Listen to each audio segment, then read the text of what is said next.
நாய்க்கு இருக்கிற அன்பு கூட நம்ம மனுஷங்க யாருக்குமே கிடையாதுங்க. இந்த வீடியோ பார்க்கும்போது எனக்கு அது 100% கன்ஃபார்ம் ஆயிடுச்சு. ஹிமாச்சலில் டூரிஸ்ட் ட்ரெக்கிங் போயிருக்காங்க, அவங்க இறந்து போயிட்டாங்க. அவங்க பாடியை ரெஸ்கியூ பண்ணுறதுக்கு டீம் போயிருக்காங்க. அங்கே ஒரு டாக் இருந்திருக்கு. கிட்டத்தட்ட அந்த டாக் 3 நாளாக அவங்க பாடியை பாதுகாத்துக்கிட்டே இருந்திருக்கு. அந்த குளிரில் நடுங்கிட்டு அந்த வீடியோ பார்க்கும்போது ஒரு மாதிரியாக நமக்கே ஒரு பெயின்ஃபுல்லாக இருக்கும்.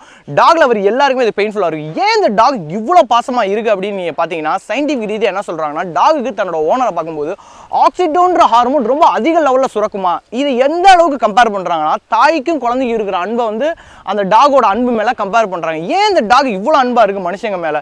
ஏன் வந்து இந்த புலி சிறுத்தைலாம் இருக்க மாட்டேங்குது, இந்த காகம் கழுகு காக்காலாம் இருக்க மாட்டேங்குது, ஆனால் டாக் மட்டும் ஏன் இருக்குன்னு பார்த்தீங்கன்னா, இதுக்கு முன்னாடி ஒரு பயங்கரமான ஹிஸ்ட்ரி இருக்குது. கிட்டத்தட்ட 3000 வருஷத்துக்கு முன்னாடி நம்ம மனிதர்களும் உல்ஃபும் ரொம்ப வந்து அந்யூன்யமாக இருந்திருக்காங்க. இந்த உல்ஃபில் இருந்து தான் டாக் வந்திருக்கு. அதாவது உல்ஃபு வேட்டையாடி சாப்பிடும், ஆனால் குறிப்பிட்ட காலத்துக்கு அப்புறம் அது வேட்டையாட முடியலன்றனால மனுஷங்க வேட்டையாடுற அந்த மிச்ச மீதியை சாப்பிட்டு வளருது. அதனால மனுஷங்க தங்கி இருக்கிற இடத்துக்கு பக்கத்துலேயே இது இருந்திருக்கு.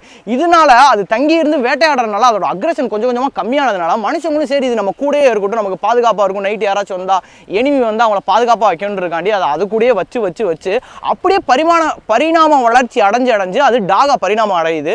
இப்போ வந்து இந்த டாக் வந்து மனுஷங்களோட ரொம்ப அந்யூன்யமாக, இப்போ நீங்கள் எடுத்துக்காட்டுக்கு பார்த்தீங்கன்னா, டாக் இப்போ ஒரு இடத்துல படுத்துருக்கு அப்படின்னா, அந்த ஒரு காக்காவோ இல்லை ஒரு பூச்சியோ இல்லைன்னா ஒரு மாடோ ஆடோ யார் வந்தாலும் சரி அதை வந்து அட்டாக் பண்ணும். ஆனால் மனுஷங்களை பார்த்து பயப்படாது. அதாவது இப்போ நான் ட்ரெயின் பண்ணியிருக்கேன் ஒரு ட்ராகை, ஒரு ஸ்ட்ரீட் டாக்ஸையும் வீட்டு ட்ராகையும் நம்ம பார்த்தோம்னா, நான் ட்ரெயின் பண்ணியிருக்கேன்னா மற்றவங்கள அட்டாக் பண்ணும் என்ன தவிர்த்து.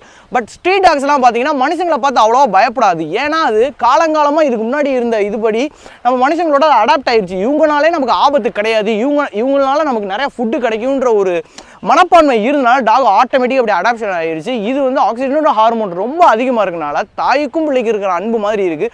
டாக் லவர்ஸ் இதை பார்த்து ரொம்ப சந்தோஷம் அடைவாங்க. டாக் வளர்க்குறவங்க கூட இந்த நியூஸை கேட்கும்போது டாக் வளர்க்கணும்னு நினைப்பாங்க. ஏன்னா கண்டிப்பாக தேவை. ஏன்னா இந்த உலகத்திலேயே எனக்கு தெரிஞ்ச அம்மா பாசத்துக்கு விட ஒரு படி மேலேன்னு சொல்லலை. ஏன்னா குதின்னு சொன்னால் கூட குதிச்சிடும். எனக்கு ரொம்ப சந்தோஷமாக இருந்துச்சு இந்த வீடியோ பார்க்கும்போது. இது உங்களுக்கு பயங்கரமாக இருக்கும்னு நினைக்கிறேன். பாய்.